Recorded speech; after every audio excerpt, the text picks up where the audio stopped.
Close up to the back of the Benetton Renault. Williams beginning to get ready for another pit stop, which no doubt will be that of Damon Hill, but probably not due for a few laps yet.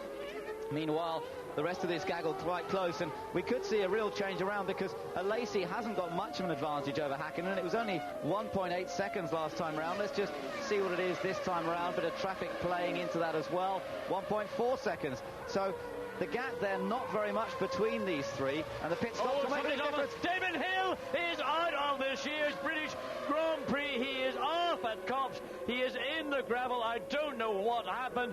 Whatever it was, it suddenly and dramatically went all wrong on a day when everything was prepared for a magnificent day's driving, and suddenly into Copse Corner it ends in the gravel, and the disappointment, you could hear the moan, the sigh of disbelief and disappointment in the commentary. But let's look and see what happens coming up into Copse.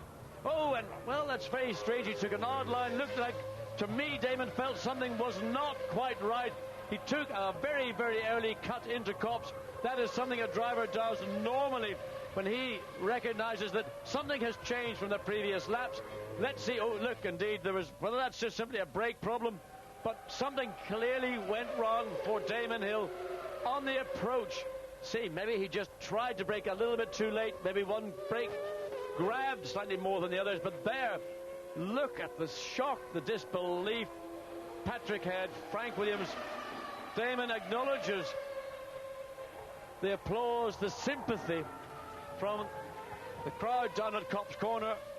And Ben, I mean, you're even speechless. I can't believe what I've just watched, and I think you're as speechless as the 90,000 plus guests here this afternoon. The disappointment for Damon Hill, and Mika Hakkinen is also, Ben, into the pits for his first stop, and that puts Villeneuve back up into second place, and he is 4.2 seconds behind Lacey, who has yet to come into the pits. Another very rapid stop from McLaren. They're winning the pit lane battle at the moment. As Mika Hakkinen comes out, he'll have a view of Damon Hill's stranded car, and there is Damon walking back to the pits, and just what an incredible disappointment.